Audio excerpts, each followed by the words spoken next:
Olá pessoal, meu nome é Rafael Faria, estamos juntos aqui no Interiores. Vou ministrar a matéria de legislação penal especial. Na aula de hoje a gente pretende falar um pouco sobre a Lei 11.343/2006, mais especificamente sobre o artigo 28. Conhecida como Lei de Drogas. Nós vamos falar sobre o artigo que trata da conduta de porte para uso próprio, porte de drogas para uso próprio.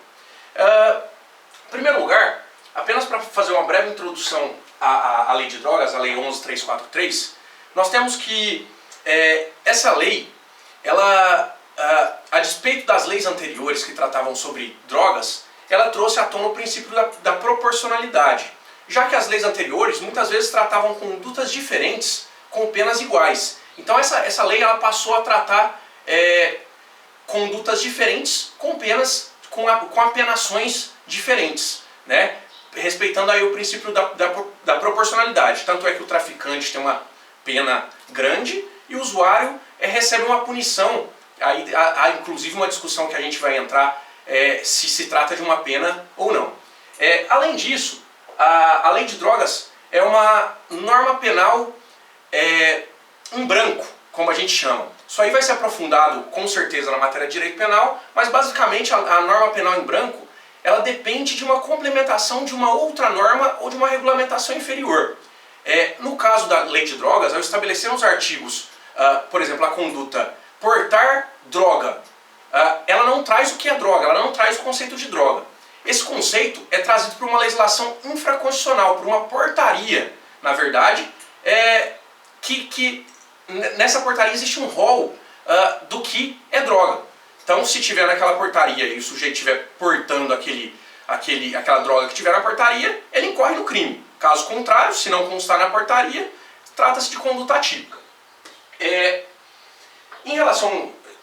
Só fazendo um breve parênteses aqui, é importante nas nossas aulas, já que a gente vai trabalhar muito com texto de lei e também nos concursos públicos, legislação penal especial, na maioria das vezes, cobrado texto de lei, é importante vocês estarem com o vade-mecum aberto, né? Então, dá uma pausa aí, abre aí a Lei 11.343 para poder acompanhar a nossa aula. Em relação ao artigo 28, que seria a conduta de porte para uso próprio. No artigo 28 nós temos basicamente 5 núcleos verbais estabelecidos ali. Como vocês podem ver aí no artigo 28, nós temos adquirir, guardar, tiver em depósito, trazer consigo, ou transportar drogas sem autorização ou em desacordo com determinação legal ou regulamentar. Então nós temos um total de 5 condutas nesse artigo. E se vocês prestarem atenção, no artigo 33, que trata do crime de tráfico de drogas, nós temos 18 condutas. Dentro dessas 18, nós também temos essas 5 condutas. Mas onde que está a diferença? A diferença está na finalidade especial do artigo 28, que é o elemento subjetivo do tipo. No artigo 28, essas condutas elas têm que estar voltadas para o consumo próprio, né? Ao contrário do artigo 33, em que essas condutas não são voltadas para o consumo próprio, mas sim para a traficância de drogas. Então essa é a diferença básica, em linhas gerais, do artigo 28 para o artigo 33, a principal diferença. Uma outra diferença que a gente pode notar, não está no artigo 33, mas está lá no artigo 48, parágrafo 2º da mesma lei, é que no caso da conduta do artigo 28, da Lei de Drogas, jamais se imporá a prisão em flagrante aquele que for flagrado, aquele que for pego numa dessas condutas de porte para uso próprio, para consumo pessoal, né? O que vai ser feito? O indivíduo será conduzido para uma delegacia de polícia, não pode nem ser detido e será ali lavrado um termo circunstanciado que será encaminhado para o juizado especial, ao contrário da conduta do artigo 33. Ao saber que o indivíduo está incorrendo naquela conduta do artigo 33, se a autoridade policial entender que há traficância de drogas, será lavrado o auto de prisão em flagrante delito, né? O que jamais poderá ser feito em relação ao artigo 28. Além disso, aí a gente também dentro de um pouco dessas distinções, dentro do artigo 28, lá no parágrafo 1º, perdão, no parágrafo 2º, nós temos lá de que maneira que o juiz vai decidir se se trata de porte para uso próprio ou de tráfico de drogas. existe uma lenda que isso é relacionado à quantidade de drogas. E isso é mentira. O juiz e mesmo a autoridade policial para decidir pela lavratura da prisão em flagrante ou não, ou mesmo o promotor para denunciar, ele vai ter que considerar alguns outros aspectos dessa conduta. Esses aspectos estão previstos no artigo 28, parágrafo 2º. Além da quantidade de droga com a qual o indivíduo foi pego, também deverá ser observado a natureza dessa droga, as circunstâncias em que ele foi pego, né? E as condições em que se desenvolveu aquela ação, né? De que maneira que o indivíduo estava ali sozinho, fumando um cigarro de maconha com um Eppendorf de cocaína no bolso, ou ele estava na esquina pegando dinheiro de alguém e entregando droga para alguém. Então, isso tudo, a maneira como a situação se desenvolveu vai ser considerada para decidir em relação à lavratura do flagrante, em relação à denúncia, se denuncia pelo 28 ou pelo 33, e em relação à eventual condenação, se o indivíduo será condenado pelo artigo 28 ou pelo artigo 33. Tanto é que nos casos práticos, na minha atuação, por exemplo, sou delegado de polícia, já foram feitos flagrantes com um pino de cocaína.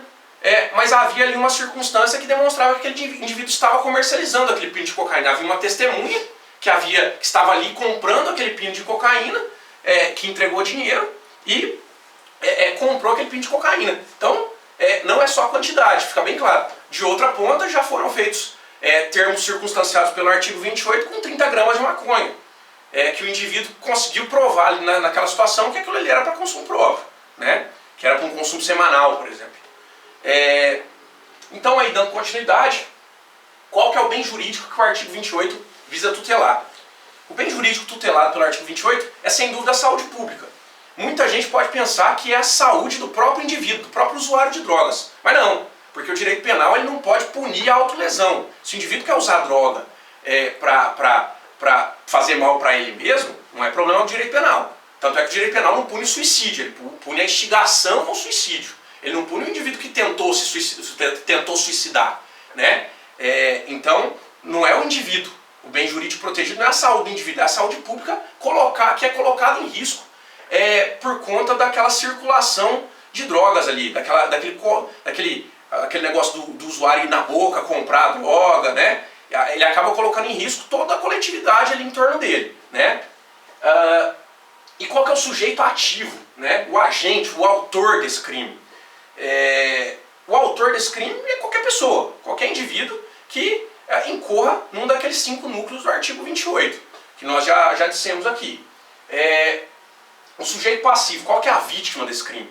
Já que o bem jurídico é a saúde pública, a gente pensa numa coletividade. Então, o sujeito passivo do delito previsto no artigo 28 é a coletividade, né? E não, como a gente já ressaltou, não o agente, não aquele que escolheu ou que por algum outro motivo está utilizando drogas, porque o direito penal não tem nada a ver com isso. Não tem nada a ver com a escolha dele, com a vontade dele de utilizar drogas.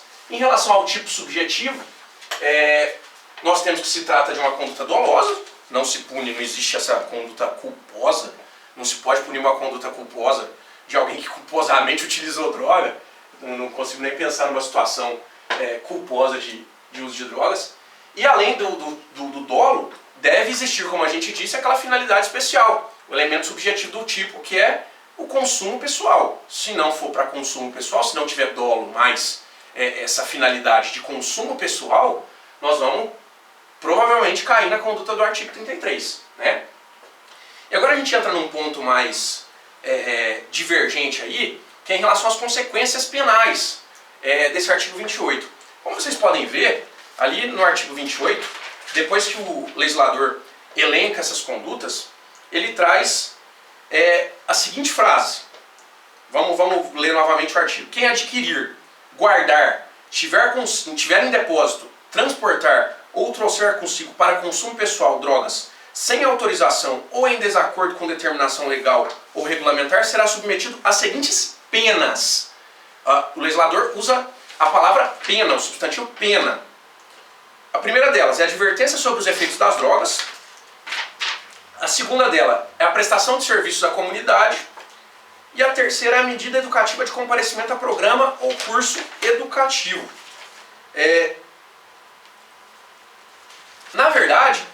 temos aí penas principais, como se vê, já que a legislação não estabelece outro tipo de sanção para essa conduta. Só que são penas, a gente pode dizer que são penas alternativas, já que não são aquelas penas clássicas de reclusão, prisão ou multa. São penas que inovaram no ordenamento jurídico, né? E aí, em relação a essa situação, existe certa divergência na doutrina, exatamente por conta dessas penalidades previstas ao artigo 28. Há quem considere na doutrina que o artigo 28 é um crime, é genuinamente um crime. E há quem considera, de outra ponta, que se trata de uma infração penal sui generis, uma infração penal que até então não existia no ordenamento jurídico.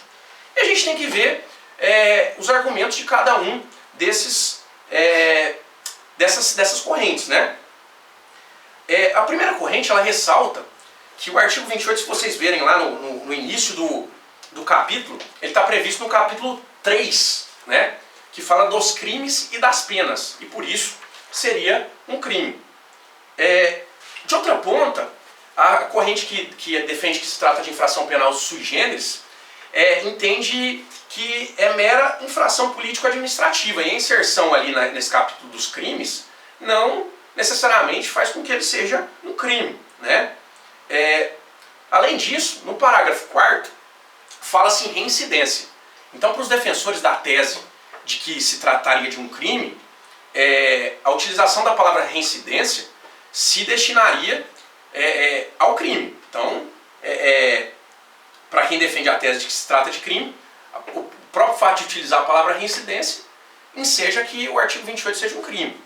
E aí a segunda corrente critica essa defesa, porque fala que a reincidência é usada a grosso modo, não é usada tecnicamente nessa parte. Também é importante ressaltar, e aqui a gente vai entrar num ponto, para quem defende que se trata de crime. A lei fala que há prescrição para esse crime. E qual que é a prescrição? Se a prescrição, como vocês vão ver no direito penal, ela se regula pela pena máxima em abstrato, conforme o Código Penal, aqui como vai ser a prescrição? Se eu não tenho pena de prisão, nem de detenção, nem de reclusão. A prescrição ela vai se dar em 2 anos. Ela vai se dar em 2 anos, conforme estabelece o artigo 30 da Lei de Drogas, né? Então, a partir do momento em que o agente incorre naquela conduta, conta-se a prescrição em 2 anos. Então, para quem defende, voltando, para quem defende que se trata de um crime, ao se falar de prescrição, está se falando em crime, né? E aí a outra corrente fala que existem prescrições para situações que não são crimes também, né? Por fim, a primeira corrente que defende a existência de crime, ela estabelece que a própria Constituição, lá no artigo 5º, inciso 66, ela estabelece algumas penas que não a de prisão. E por isso, o artigo 28 pode ser crime. E aí vem uma pergunta final dessas duas teses. Qual prevalece hoje na jurisprudência? Prevalece a tese da primeira corrente, que diz que o artigo 28 é um crime, apesar de haver entendimentos de que se trata de uma infração penal sui generis. Existe uma terceira corrente aí, que a gente não vai aprofundar, que fala que não é nem, o artigo 28 não é nem uma infração penal sui generis e nem crime. É uma medida extrapenal. Seria uma medida administrativa, né? A punição seria meramente administrativa.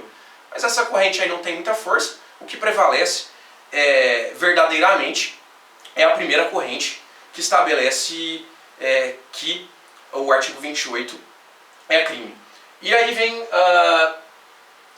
isso aí a gente estava tratando em relação à natureza jurídica, né? Então, prevalece que a natureza jurídica do artigo 28 é de crime.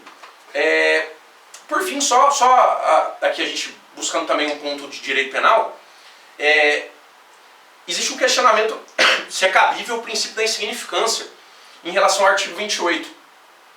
E aí, o STF, certa vez, decidiu, até numa infração militar, que seria cabível, sim, o princípio da insignificância. Aplicou o princípio da insignificância numa situação em que foram encontrados 4 cigarros de maconha dentro de um quartel militar. Só que aí, essa posição foi muito criticada e atualmente o STF entende que não há aplicação do princípio da insignificância em relação à conduta de porte para uso próprio. Além disso, é importante a gente também destacar um ponto. A gente viu que são 5 condutas estabelecidas ali, que são adquirir, guardar, ter em depósito, transportar e trazer consigo. Vem uma pergunta. Se o indivíduo é pego usando drogas de forma que não pode ser encontrado mais droga com ele, ele está cheirando uma carreira de cocaína, e quando a polícia chega, ele acabou de cheirar aquela carreira e não existe mais nada ali. Ele pode ser punido? Entendo que não. E a maioria da doutrina e da jurisprudência também entende que não. Porque não se pode punir o uso se não é possível encontrar mais drogas numa daquelas 5 situações previstas no artigo 28. Né? Se você punir a conduta de usar droga, você nunca vai ter a materialidade do delito. Você não vai conseguir comprovar que aquele indivíduo portava droga. Né? Então, basicamente, em relação ao artigo 28, é isso que a gente tinha para falar em linhas gerais. A gente está à disposição para qualquer dúvida que surgir em relação a esse artigo, e está aberto a sugestões para tratar de outros temas relacionados a essa lei de drogas. Nós estamos à disposição, o e-mail do professor também está à disposição, então a gente aguarda aí as dúvidas de vocês. Muito obrigado, até a próxima.